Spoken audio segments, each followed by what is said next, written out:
দুপুর একটা বাজলেই আমাদের অফিসে একটা মজার দৃশ্য শুরু হয়। সকাল থেকে সবাই কাজে ব্যস্ত থাকে, কেউ মেল পাঠাচ্ছে, কেউ রিপোর্ট বানাচ্ছে, আবার কেউ তার মতো ফ্যাক্টরি ফলো করছে, আবার কেউ বসের ফোনে ব্যস্ত থাকে। কিন্তু লাঞ্চ টাইম, এটা যেন অন্যরকম একটা পৃথিবী শুরু হয় আমাদের অফিসে, একেবারে অন্যরকম। আচ্ছা যাই হোক, আজকে আমাদের মেনুতে আছে গরম ভাত, মুরগির মাংস, পটল ভাজি, পাট শাক দিয়ে ডাল, আর সাথে আছে তো লেবুই। আবার দেখে একজন বলে উঠলো, ভাই আজকে তো রাজকীয় খাবার। কেউ ডালে লেবু চিপে মেশায় নিচ্ছে, ও অমৃত একটা খাবার। আবার কেউ খাবার শেষ করে ফুটবলের গল্প শুরু করে দিয়েছে।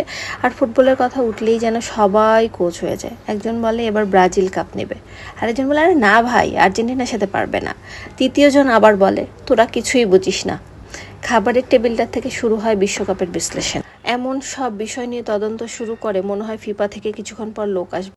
তারপরেও তাদের আত্মবিশ্বাস দেখে মনে হয় বিশ্বকাপের কোচিং স্টাফের নাম পাঠিয়ে দেওয়া উচিত ওদের। কিন্তু একটা কথা সত্যি, অফিসের এই লাঞ্চ টেবিলের সবচেয়ে মজার জায়গা, যেখানে সব কিছু নিয়ে আলোচনা হয় আর ফুটবল নিয়ে এমন তর্ক হয় যেন আজ রাতেই ফাইনাল ম্যাচ। আর আজকে আমাদের অফিসে যে পাট শাক দিয়ে ডাল হয়েছে, এর মধ্যে একটু লেবু চিপড়ায় নিয়ে খায়, ও শান্তি, অমৃত। পটল ভাজিটা আমার বরাবরই প্রিয়। এই ডালের রেসিপি যদি আমি বিদেশিকে বিক্রি করতাম, আমি নিশ্চিত কোটি টাকা ইনকাম করতাম। স্যুপের বদলে সবাই এই ডাল শাক খেতেই আসতো।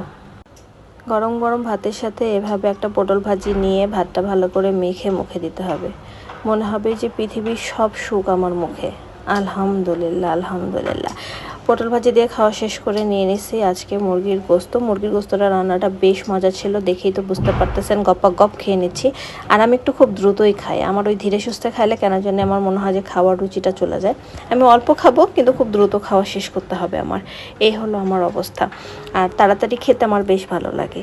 আর তাড়াতাড়ি খাওয়া শেষ করে, ওই যে একটা কথা আছে না, ছেলে মানুষের নাওন আর মেয়ে মানুষের খাওন, বিষয়টা হচ্ছে তাই।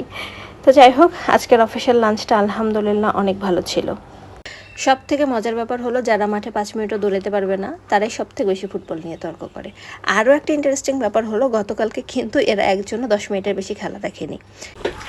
আচ্ছা, আপনাদের অফিসেও কি এরকম ফুটবল নিয়ে তর্ক বিতর্ক বা আলোচনা গবেষণা হয় কি না জানাবেন, নাকি শুধু আমাদের অফিসেই? যাই হোক, আমাদের অফিসে লাঞ্চ টাইমে সবাই কোচ হয়ে যায়, শেফ হয়ে যায়, বিশ্লেষক হয়ে যায়।